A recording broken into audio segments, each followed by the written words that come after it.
नमस्कार दोस्तों, स्वागत है आपका मेरे YouTube चैनल देशभक्त पर। दोस्तों, अगर आप घूमने फिरने के शौकीन हैं तो ये वीडियो सिर्फ आप ही के लिए है। इस वीडियो में आप जानेंगे कि राजस्थान में ऐसी कौन कौन सी जगह हैं जहां आप घूमने जा सकते हैं। तो दोस्तों, आज की इस वीडियो में मैं आपको राजस्थान के जयपुर में स्थित आमेर किले के बारे में बताऊंगी। इस वीडियो के ज़रिए आप ये जान पाएंगे कि आमेर किला क्या है, इसको किसने बनवाया, इसमें क्या-क्या चीज़ें हमारी देखने लायक हैं। तो आप मेरे साथ आखिर तक बने रहिएगा। दोस्तों, आमेर का किला राजस्थान के जयपुर राजधानी के आमेर शहर में स्थित है।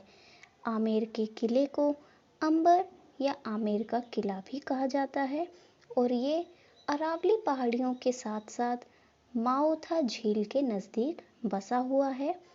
जब हम जयपुर से जब हम दिल्ली के ज़रिए जयपुर में एंट्री करते हैं तो आमेर का किला बहुत ही शानदार तरीके से हमारा स्वागत करता है।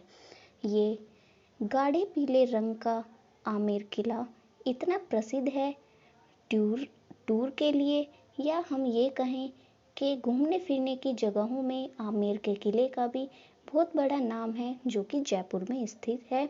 इसके पीछे एक बहुत ही शानदार इतिहास है इसके बनाने के पीछे, और ये एक अपना अलग ही नाम हासिल कर चुका है इमारतों के अंदर। दोस्तों, अब बात करते हैं कि आमेर का किला कहाँ पर स्थित है। आमेर का किला आमेर में, जो कि जयपुर में है, यानी कि आमेर शहर जयपुर में है। ये जयपुर से 11 किलोमीटर दूर अरावली की पहाड़ियों में बना हुआ है। आमेर का किला दिल्ली से अगर हम NH-48 रोड के थ्रू जाएं तो ये दिल्ली से 260 किलोमीटर की दूरी पर स्थित है। दोस्तों, अगर आप मेरे चैनल पर पहली बार आए हैं तो मेरे चैनल को सब्सक्राइब करें और साथ में बने बेल आइकन को प्रेस करना ना भूलें और आखिर तक मेरे साथ बने रहें। तो चलिए दोस्तों, अब बात करते हैं आमेर के किले के इतिहास के बारे में। आमेर का किला 9वीं शताब्दी में बनवाया गया था, या इसकी खोज की गई थी। इसकी खोज करने वाले थे राजा एलान सिंह चंदक्लान या मीना साम्राज्य के वंशज थे।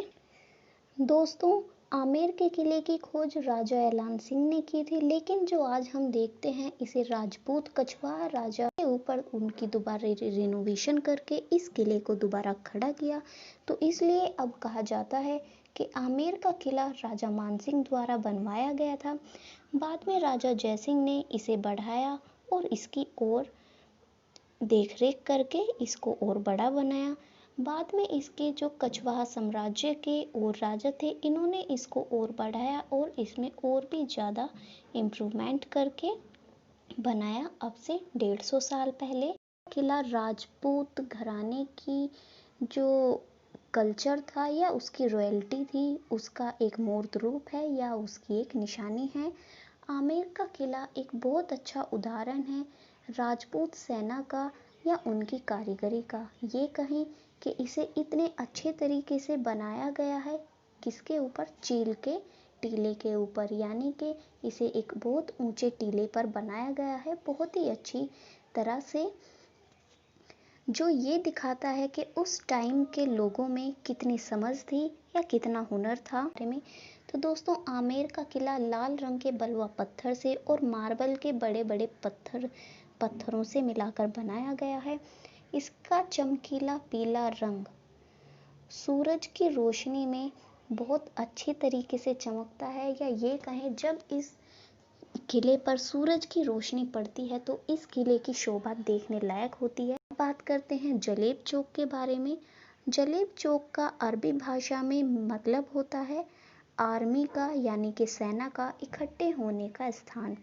जलेब चौक आमेर के अंदर इस्तेमाल किया जाता था सेनाओं के द्वारा, घोड़ों के द्वारा या हाथियों के द्वारा।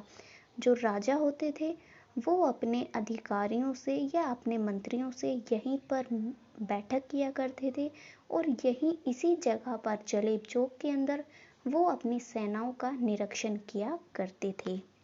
जलेब चौक आमेर किले के अंदर का 4 मैदानों में से एक बड़ा मैदान है।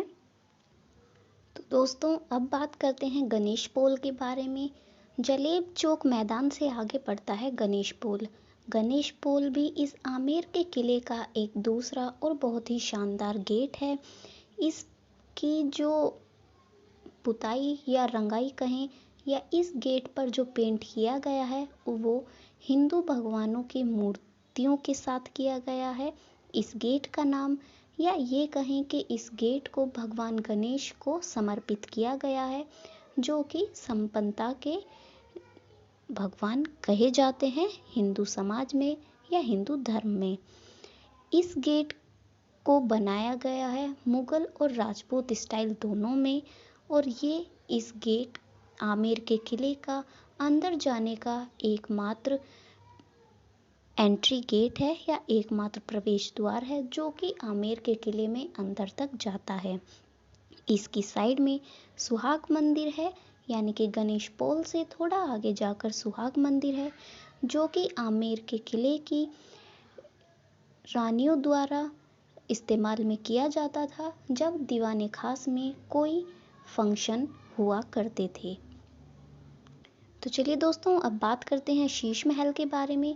शीश महल भी आमेर के किले का एक बहुत ही महत्वपूर्ण हिस्सा है। गणेश पोल से आगे जाकर या ये कहें कि गणेश पोल से थोड़ा हटके शीश महल है। इसका नाम शीश महल क्यों बना? क्योंकि इस महल के अंदर बहुत सारे शीशों का इस्तेमाल किया गया है। दीवारों पर ही नहीं बल्कि छतों पर भी इसमें शीशे लगे हुए हैं, और रात्रि के टाइम पर या ये कहें रात के टाइम पर ये शीशे बहुत अच्छी तरह से चमकते हैं और इस महल को एक अलग ही शोभा प्रदान करते हैं। तो दोस्तों अगर आप राजस्थान में कहीं घूमने का प्लान बना रहे हैं या वहाँ पर जाना चाहते हैं तो आमेर का किला भी वहाँ पर जाएं और उसे देखें। अगर आप आमेर का किला देखना चाहते हैं तो वहाँ पर हाथी की सवारी करने का एक बहुत ही अच्छा रिवाज है या ये कहीं बहुत अच्छा माना जाता है। हाथी की सवारी के लिए वहाँ पर हथनियों को इस्तेमाल किया जाता है, क्योंकि ये कहा जाता है कि हाथियों के मुकाबले हथनियाँ जो होती हैं वो ज़्यादा शांत रहती हैं। इसके अलावा आमेर के किले में रात के टाइम पे और दिन के टाइम पे अब एक अलग ही कार्यक्रम का आयोजन किया जाता है इस किले की खूबसूरती को बढ़ाने के लिए, या ये कहें कि इस किले को पहले जैसा रूप देने के लिए, जैसा राजा महाराजाओं के टाइम पर हुआ करता था उसी के अकॉर्डिंग इसको बनाने के लिए यहाँ पर अब नाच गाने का भी प्रोग्राम आयोजित किया जाता है, जिनकी टाइमिंग कुछ इस तरह से होती हैं। अगर आप अक्टूबर से फरवरी में जाने का प्लान बना रहे हैं तो जो यहाँ पर नाच गाने का प्रोग्राम होता है इंग्लिश में वो शाम को 6:30 बजे और हिंदी में शाम को 7:30 बजे से होता है। अगर मार्च से अप्रैल में जाएंगे तो इंग्लिश का प्रोग्राम होगा 7 बजे शाम के टाइम और हिंदी का प्रोग्राम होगा शाम के टाइम 8 बजे से। अगर आप मई से सितंबर के बीच में जाने का प्रोग्राम बना रहे हैं तो इंग्लिश में नाच गाने का प्रोग्राम 7:30 बजे शाम को और रात में 8:30 बजे शुरू होगा। तो अब दोस्तों बात करते हैं कि आमेर का किला अगर आप घूमने जाते हैं तो इसकी टाइमिंग क्या है, ये किस समय खुलता है और कब बंद होता है। तो ये घूमने वाले लोगों के लिए या टूरिस्ट के लिए सुबह 8:30 बजे से शाम को 6 बजे तक खोला जाता है। और अब तो ये कहें कि बहुत सी कंपनीज ने भी साइकिल्स लगा दी हैं कि जो टूरिस्ट आए वो साइकिल के जरिए भी आमेर के किले को देखने के लिए जा सकते हैं। अब बात आती है कि आप आमेर के किले तक पहुंचेंगे कैसे। वैसे तो आमेर का किला जयपुर से 11 किलोमीटर की दूरी पर स्थित है, और या ये कहें कि दिल्ली से जयपुर के लिए अगर आप जाएं तो पहले जयपुर जाएंगे, फिर वहां से 11 किलोमीटर दूर आमेर का किला है। वैसे जयपुर से अगर आप जाते हैं तो वहां से बस, ऑटो या कैब ले सकते हैं। इनके ज़रिए आप आमेर के किले में पहुंच सकते हैं। और आमेर के किले के लिए सबसे नज़दीकी railway station Jaipur railway station है, जो कि इससे 21 किलोमीटर दूर है। और सबसे नज़दीक जो एयरपोर्ट है वो संगनर एयरपोर्ट है, जो जयपुर से 24.5 किलोमीटर दूर है। तो दोस्तों आशा करती हूँ कि आपको मेरी ये वीडियो पसंद आई होगी। आगे भी मेरे साथ बने रहने के लिए और ऐसी रोचक भरी जानकारी और इसी तरह की जानकारियों के लिए मेरे चैनल को सब्सक्राइब करें और साथ में बने बेल आइकन को प्रेस करना ना भूलें और मेरी वीडियोस को ज़्यादा से ज़्यादा लाइक और शेयर करें। जय हिंद।